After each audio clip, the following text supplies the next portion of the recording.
begitu juga semua kita ada peranan dalam kerjaan umat, supaya pada suatu hari kelak kita memakai jubah putih dan menerima upah pada Tuhan. Ya, itu suatu kepastian. So hidup ini tidak selamanya di sini.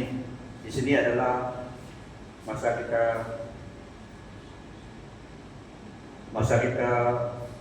invest masa kita melayani Tuhan dengan hidup kita. Setelah diselamatkan, kita diberi peluang untuk melayani Tuhan, supaya pada suatu hari kelak kita juga bukan sejak masuk surga, tapi menerima upah daripada tangan Tuhan. Semua yang kita lakukan di dunia ini untuk Tuhan, pasti Tuhan ingat. Biasanya jika kita lupa, tapi Tuhan tidak lupa. Ya, Dia tetap rekod apa yang kita buat untuk Tuhan. Jika ada yang kita buat untuk Tuhan, kerajaan Tuhan, pasti Tuhan ingat dan tidak miss upah kita. Makanya kita digalakkan untuk melayani Tuhan dengan hidup kita sebagai orang percaya. Pada pagi hari ini kita ada perjamuan kudus, perjamuan Tuhan. Tujuannya memperingatkan kita tentang kematian Bapa kita Kristus, pengorbanannya untuk kita. Jika Dia tidak datang mengorbankan hidupnya, Allah 100%, manusia 100%, Dia datang menjadi manusia 100%, tujuannya adalah supaya menyelamatkan kita. Upah dosa ialah semua manusia berdosa, tidak dapat diselamatkan.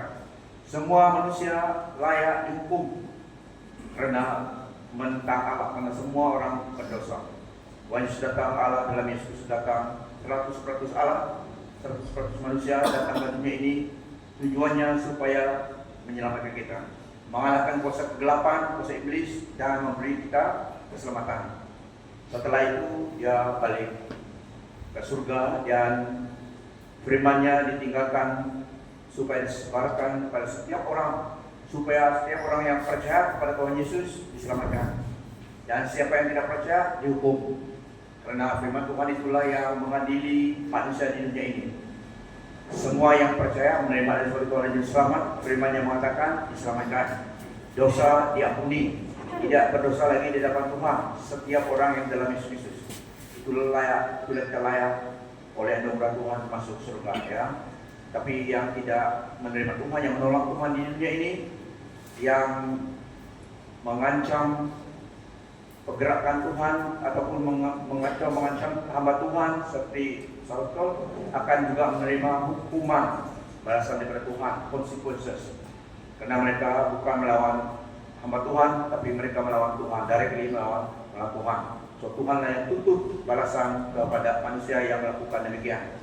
Karena Dia adil, Dia akan mengadili siapa yang mengganggu hambanya, yang menyatakan kebenaran, menyatakan firman Tuhan supaya manusia diselamatkan yang percaya.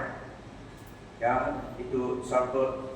Dia lebih kepada campus university di Amerika, menentang unrighteousness, menentang unlawfulness berdasarkan firman Tuhan. Banyak manusia yang berdosa, tidak semangat dengan Dia.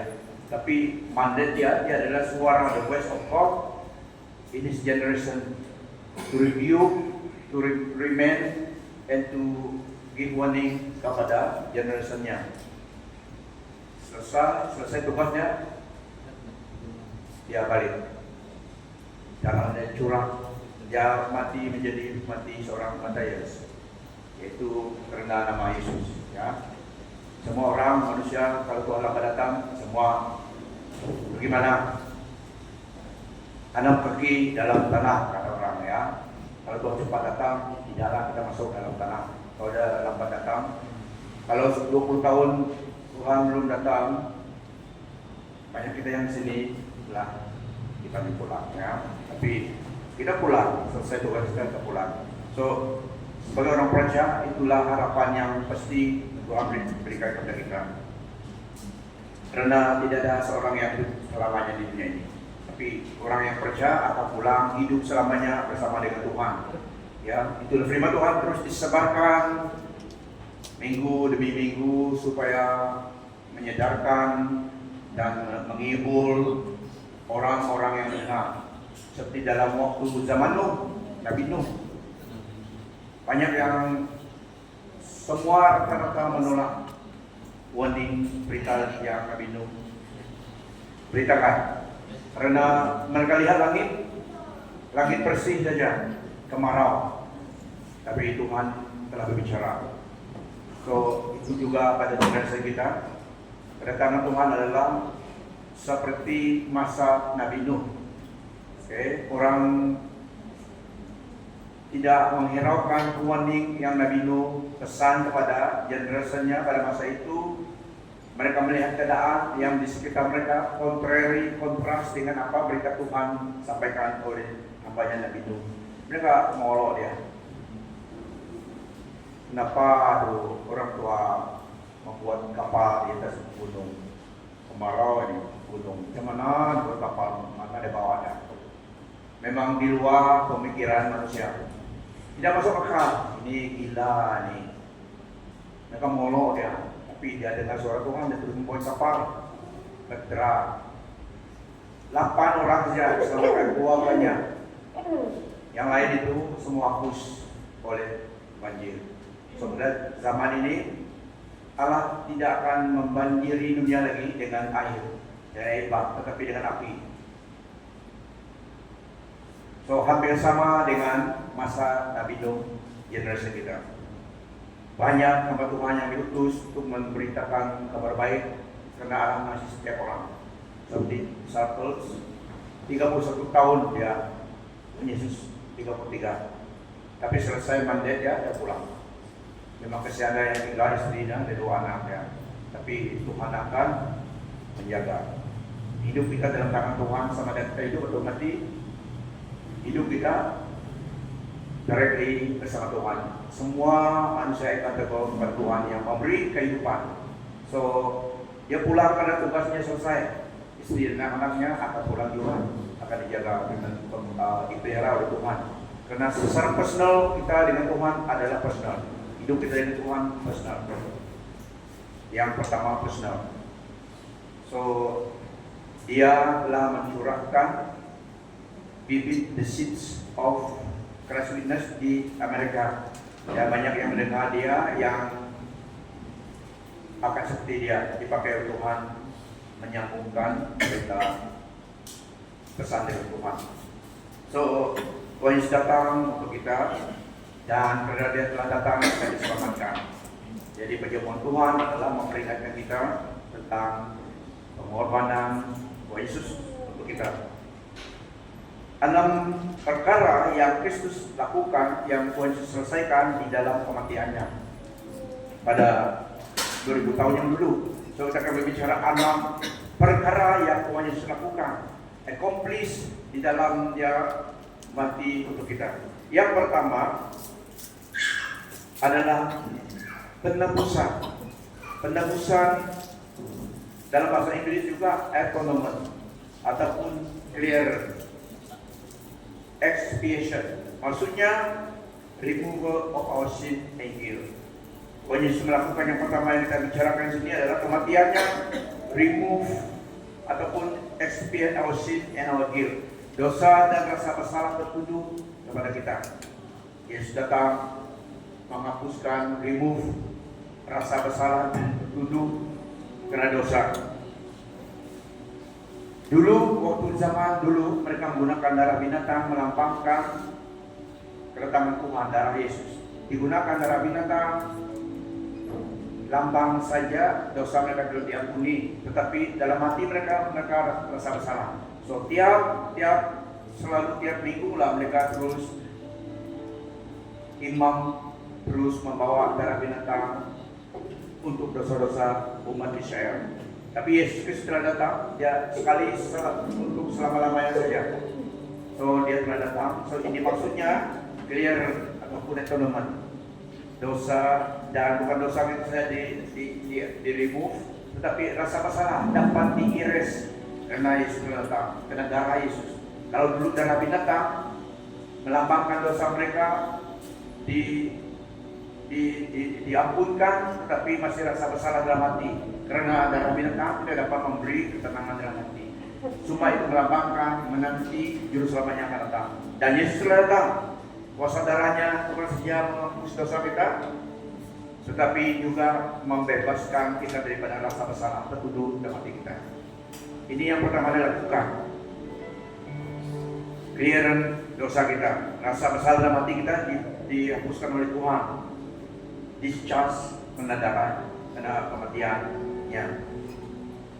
Yohanes 1:29. Pada keesokan harinya, Yohanes melihat Yesus berjalan ke arahnya lalu berseru, "Dialah anak domba Allah yang menghapuskan dosa umat manusia." Yang pertama, dia datang menghapuskan dosa umat manusia. Yesaya 53 ayat 6. Kita semua tersesat seperti domba.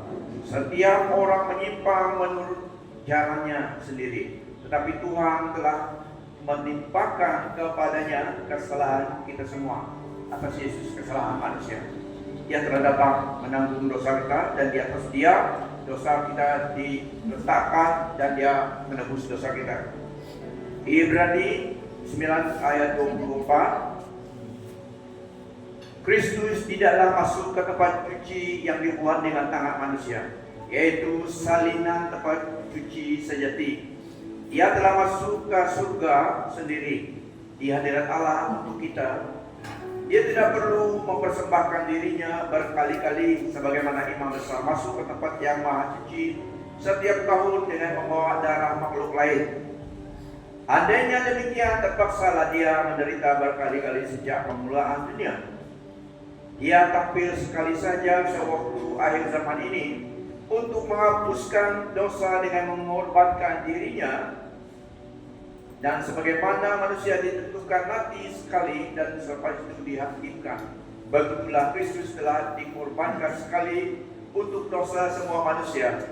Kepada mereka yang menunggunya dengan penuh pengharapan, Ia akan datang bagi kali kedua, bukan untuk menanggung dosa, tetapi untuk menyelamatkan mereka. Nah, ini pertama, Yesus telah datang memberi hidupnya supaya dosa kita dihapuskan dan rasa bersalah juga dihapuskan. Removal of sin and guilt, rasa tertuduh dalam hati kita. Kuasa darahnya dapat melakukan itu, memberi kita damai, ketenangan. Kita merasa dalam hati kita ketenangan karena kuasa dari Yesus membebaskan kita daripada tuduhan itu. Yang kedua, Tuhan Yesus dalam kematiannya telah accomplish. Yang kedua adalah Kristus menjadi korban pendamaian. He is our peace. Kematiannya, dalam kematian Tuhan Yesus, yang kedua, dia menjadi korban pendamaian, yaitu berdamai dengan Allah, meniadakan murka Allah lagi. Allah, God tidak angry dengan kita, tidak marah dengan kita lagi karena Tuhan Yesus membayarnya. Tidak murka. Di dalam Yesus kita berdamai dengan Allah yang Maha Kuasa itu. Penebusan maksudnya menghapuskan dosa kita, removal of sin. Yang tadi itu. Yang kedua ini menjadi korban pendamaian, yaitu menghapuskan, meniadakan murka Allah terhadap orang percaya dari Yesus Kristus. Oke, yang pertama tadi dosa kita dihapuskan dan diremove daripada kita, rasa bertuduh bersalah ditanggung oleh Yesus. Yang kedua ini adalah dia jadi pendamai kita dengan Allah. Murka Allah tidak kena atas kita lagi, tapi kena orang yang tidak percaya pada dia. Nah, Yesus adalah juru selamat kita. Makanya kita berdoa kepada Allah Bapa dengan keyakinan, iman bahwa dia Bapa kita mengasihi kita. Orang yang tidak kenal Tuhan, dia takut berdoa karena Tuhan menghukum dia. Tapi kita menghadapi Allah Bapa kita dengan tenang karena dia mengasihi kita. Kita tahu dia mengasihi kita, dia memberi kita pendamaian, jadi tidak ada murka Allah ke atas kita lagi. Itu yang kedua Yesus lakukan di dalam kematiannya. Allah menunjukkan kasihnya kepada kita. Dalam Roma 3 ayat 25, Allah menjadikan Yesus korban pendamaian supaya dengan kematiannya dosa orang yang beriman kepadanya diampunkan. Wow. Semua orang berdosa, tapi dosa orang yang beriman kepadanya diampunkan. Dia yang mengampuni kita karena anugerahnya. Kita layak dihukum seperti orang manusia lain, tetapi oleh anugerah Tuhan, karena Yesus menanggungnya, hukuman ke atas dia, dan kita di dalam dia mendapat damai dengan Tuhan. Murka Allah tidak kena kita. Yang di luar Kristus kena murka Allah. Allah berbuat demikian untuk memperlihatkan keadilannya, karena pada masa silam Allah bersabar terhadap dosa manusia dan tidak menghukum mereka. Roma 3:26-28. Tetapi sekarang dia bertindak terhadap dosa untuk menyatakan keadilannya. Allah menunjukkan bahwa dia benar dan memperbenar semua orang, semua mereka yang beriman kepada Yesus. Karena kami yakin bahwa manusia diperbenar atas iman pada Yesus Kristus, bukan karena dia mengamalkan apa yang diwajibkan oleh hukum Taurat. Bukan agama yang mengampunkan, yang membenarkan, tetapi Yesus Kristus. Ya, karena ada ajaran yang ikut ritual membenarkan, tidak. Bukan manusia yang dapat mengampuni dosa. Jangan bayar dosa kepada manusia, ya. Karena tidak dapat, dia pun manusia berdosa. Hanya Tuhan Yesus yang juru selamat, yang menebus dosa kita, berdamai dengan Allah. Darahnya dicurahkan, demikian. Tapi kita harus tahu kebenaran. Jangan diperdayakan oleh ajaran sesat. Ia cukup untuk segala-galanya. Tidak ada manusia yang dapat menambahkannya lagi. Kalau ajaran yang ada menambahkan, menolong Tuhan, itu adalah ajaran sesat. Tidak ada dalam Alkitab. Ya, kita bangga memiliki Allah, Tuhan Yesus Kristus, yang karena anugerahnya semata-mata Dia mengampuni kita, menyelamatkan kita. Karena Dia mengasihi kita. Korban Yesus cukup untuk segala-galanya, hidup kita di dunia ini dan di akhirat. Kita cuma patuhi kebenaran firman Tuhan, taati Dia, firman-Nya. Tidak wajib ikut hukum Taurat, ya, untuk dibenarkan. Tidak wajib ikut ritual itu ini, tidak. Yang perlu adalah menerima Yesus sebagai Tuhan dan Selamat. Dia telah menyelesaikan, dia adalah imam besar, melakukan semuanya, pengampunan, keselamatan manusia. Beriman kepada Dia. Begitu kasih Allah kepada kita sehingga Dia menghantar anaknya yang tunggal ke dunia, supaya melaluinya kita dapat hidup yang kekal, yaitu Yesus Kristus. Demikianlah kasih, bukan kita mengasihi Allah, tetapi Allah mengasihi kita, lalu menghantar anaknya sebagai korban pendamaian bagi kita. Dia mau kita berdamai dengan Dia. Jadi caranya adalah Dia datang. Karena upah dosa adalah maut. Harus ada upah dosa. Harus ada pembayaran dosa kita. Karena kita terhutang pada dosa iblis. Untuk menebus buyback seorang itu, ransom harus dibayar. Harganya adalah hidup yang sempurna, darah yang tidak ternoda, darah kudus, dan orang itu harus bangkit daripada kematian supaya dapat menjadi juru selamat. Hanya Tuhan Yesus dapat datang. Dia manusia 100%, Allah 100%. Tujuannya datang menjadi manusia 100% supaya dapat memberi hidupnya, supaya dapat mati, menebus dosa kita. Dia bangkit menjadi juru selamat orang percaya. Ini yang Tuhan Yesus lakukan kepada kita, pendamaian dengan Allah. Dia mengasihi kita. Definisi kasih ini adalah Allah yang dulu mengasihi kita. This is love. Not that we love God, but God love us. He gave His life for us. Tuhan Yesus adalah bukti kasih Allah pada kita. Berdamai dengan Allah melalui Yesus Kristus. Yang ketiga, pendamaian, reconciliation. Yang tadi itu expression adalah removal of our sin, and propitiation refers to the removing of God's wrath, murka Allah. Yang ketiga tadi reconciliation, berdamai dengan Allah, supaya kita tidak dijauhkan dari Allah tapi berdamai lagi. Ya. Kita berdoa kepada Allah yang dekat dengan kita sebagai Bapa kita. Tidak berdoa pada unknown God, tidak. Yesus datang supaya kita berdamai dengan Allah di dalam Dia, melalui Dia. Allah sebagai Bapa kita. So yang ketiga, pendamaian, reconciliation. Berdamai dengan Allah, tidak dipisahkan lagi, dapat disatukan. Dulu dosa kita memisahkan, menjauhkan kita daripada Allah, karena Allah tidak dapat melihat dosa yang menghalang. Tapi Yesus datang menyatukan lagi, mendekatkan kita dengan Tuhan dan Allah kita dalam Yesus Kristus.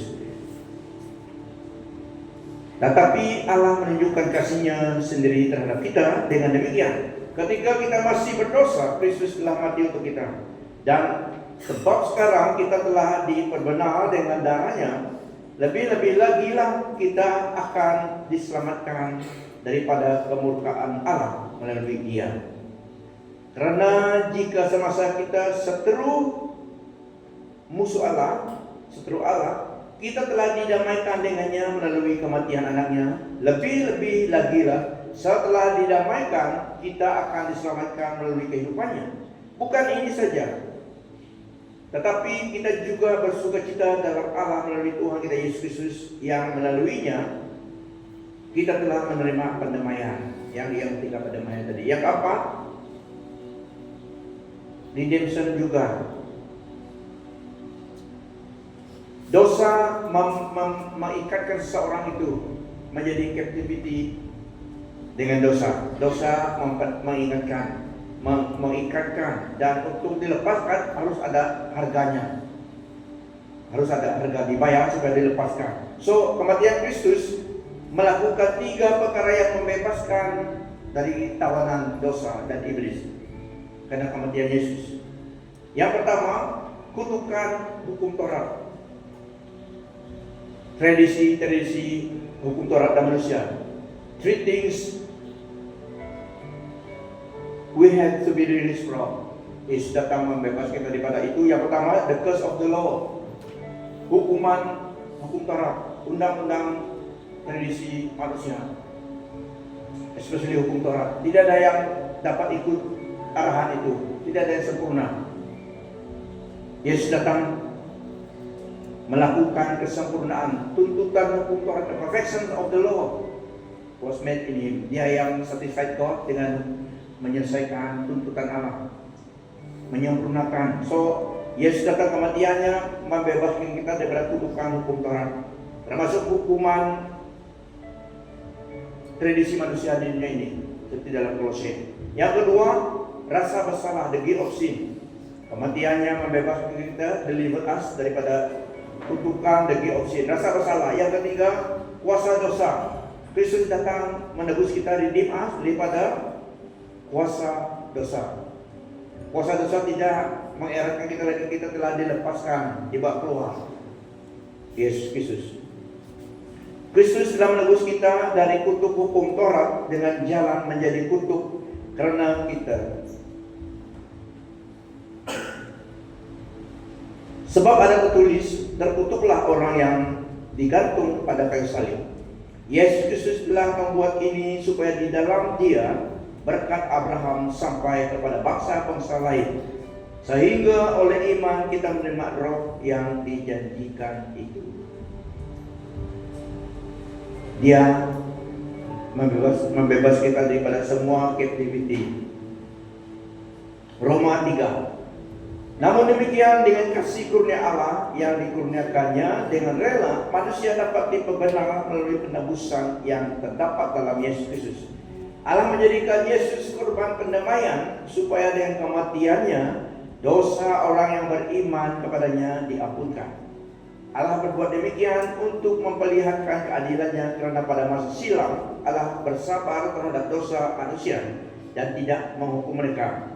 Maksudnya ialah untuk menunjukkan keadilannya pada masa ini, supaya nyata bahwa Ia benar dan juga memperbenar orang yang percaya kepada Yesus. Jika demikian, apakah dasarnya untuk bermegah? Tidak ada. Berdasarkan apa? Berdasarkan perbuatan? Tidak, melainkan berdasarkan iman. Karena kami yakin bahwa manusia diperbenar karena iman. dan bukan karena ia melakukan hukum Taurat. Lebih kepada orang yang Yahudi yang mengamalkan hukum Taurat. Dan juga manusia yang sekarang yang menggunakan perbuatan baik dapat menyelamatkan. Tidak. Perbuatan baik bagaimanapun tidak dapat menyelamatkan jiwa kita. Hanya korban Yesus. Karena perfection yang Tuhan tuntut. Dan orang yang korban itu harus bangkit daripada kematian. Hanya Tuhan Yesus, Allah dalam Yesus.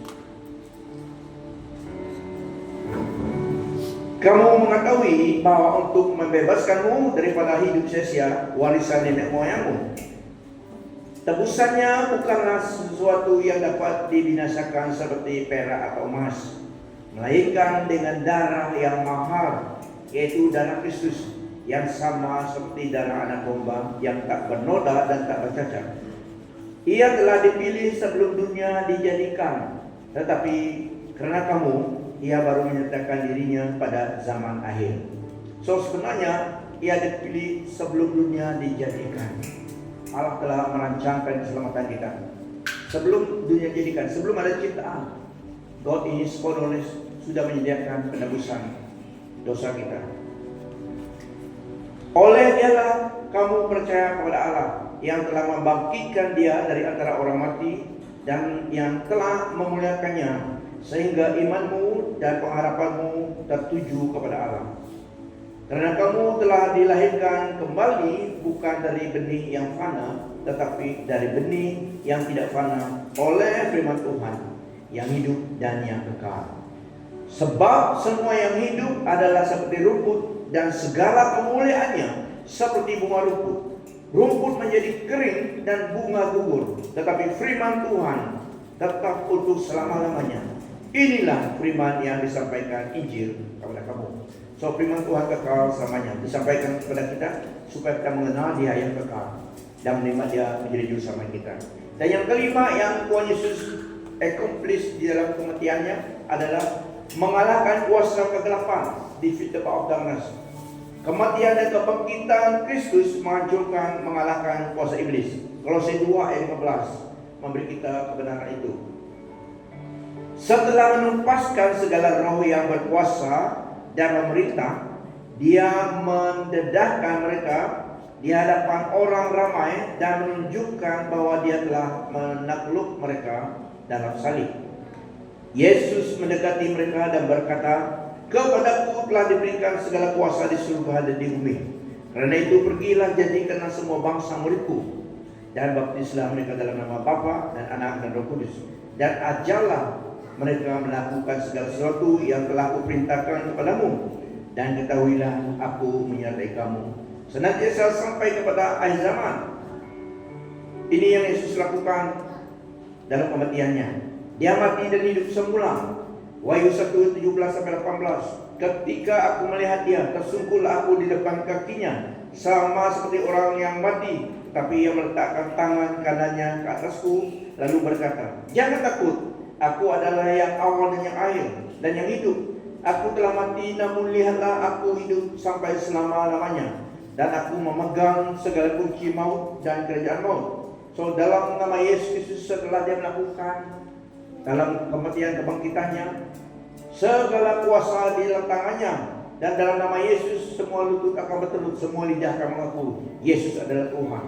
Supaya dalam nama Yesus tertekuk lutut segala lidah yang ada di langit. Dalam nama Yesus bertekuk lutut segala lidah yang ada di langit dan yang ada di atas bumi dan yang ada di bawah bumi. Ada kerajaan di bawah bumi, kerajaan orang mati, kerajaan orang hidup di dunia ini, dan kerajaan udara adalah iblis.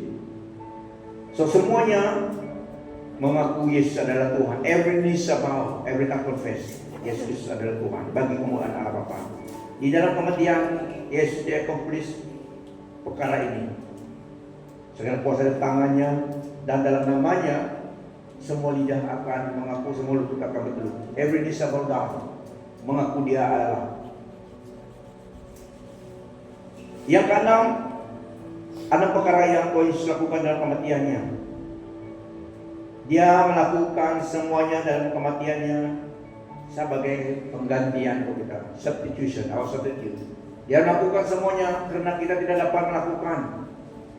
Dia datang, Allah mengasihi kita, dia melalui Yesus melakukan segala-galanya yang diperlukan untuk keselamatan kita. So yang keenam dilakukan dalam kematiannya adalah di dalam substitutionnya, penggantiannya untuk kita. Kita yang layak dihukum, tapi Allah mengasihi kita. Yesus datang, dia yang mengganti menanggung dosa kita. Akibat dosa ditanggungnya, itulah dia mati di kayu salib. Karena dosa kita, karena dosa ada akibatnya. Dia mengasihi kita. Kita yang sepatutnya dihukum, disalibkan. Tetapi Allah mengasihi kita, Yesus datang, dia yang menanggung, dia menggantikan kita disalib.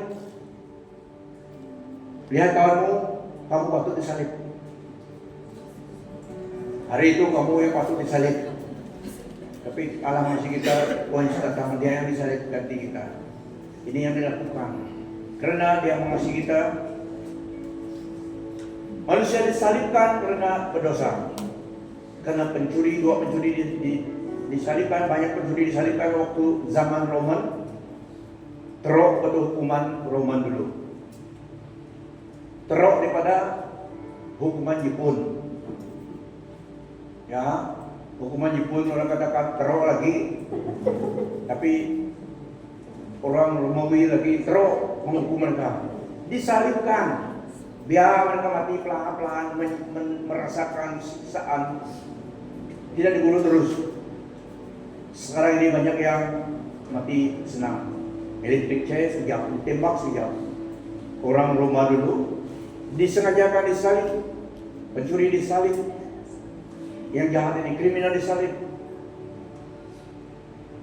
Tapi Tuhan Yesus disalib karena dosa kita, bukan karena dosa dia, tapi dia mengasihi kita. Semua manusia berdosa. Manusia disalibkan karena layak, disalib karena berdosa. Hukuman Roman memang teruk sangat. Ada yang katakan hukuman Jepun teruk sangat dulu. Perang Jepun yang ditangkap, Jepun kasih hukum teruk juga. Tapi ini teruk lagi, disalibkan, biar mati sendiri. Sampai darah habis, sampai nafas habis, merasakan siksaan. Kejam mereka. Yesus datang menanggung, menggantikan tempat kita. Kita yang sepatutnya 100% sepatutnya disalibkan. Tapi Allah masih kita dari sebelum foundation of the world, dia telah merancangkan keselamatan kita. Kata firman Tuhan, before the foundation of the world, God has planned our salvation. Mereka ada conference, Allah sendiri dengan dirinya ada conference. Bagaimana akan menyelamatkan manusia? Mereka tahu akan berdosa. Allah pribadi Allah dan Yesus datang menjadi juru selamat, menebus, menggantikan kita. Dia yang disalibkan. Karena kasih Allah pada kita, we deserve to die, but He took our sin upon Him and paid the penalty Himself. Yesus datang.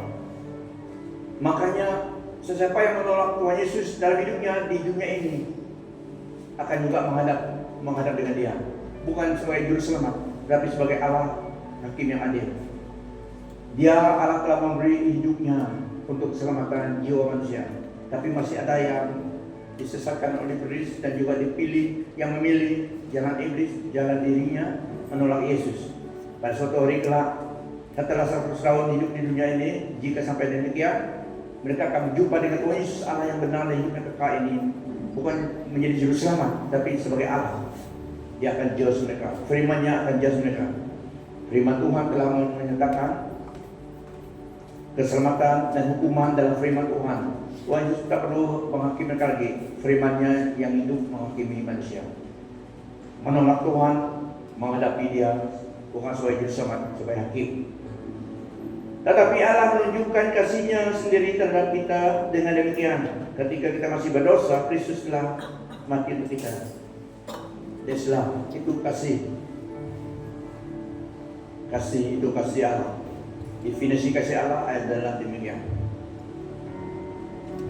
Selagi kita masih berdosa, Yesus datang mati untuk kita. This is love, not that we love God, but God first loved us. So betapa bahagianya kita, betapa berharganya hidup orang percaya. Itulah kita ditebus dengan darah Yesus, darah yang mahal. Harga keselamatan kita meskipun percuma telah dibayar oleh Tuhan Yesus.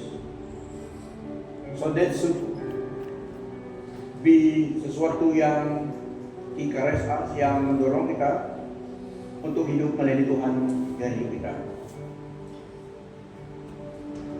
Dalam peluang hidup ini, jamuan Tuhan pada pagi hari ini bring us in the remembrance of Christ.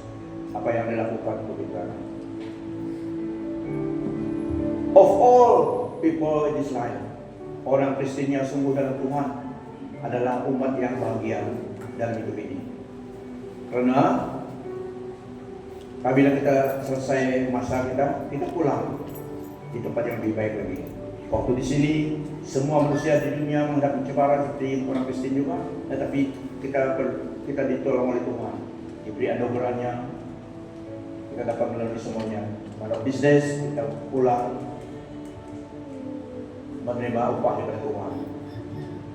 So ini 6 perkara yang Tuhan Yesus accomplish dalam kematiannya. 6 saja pada pagi hari ini yang Kristus accomplish dalam kematian yang untuk kita.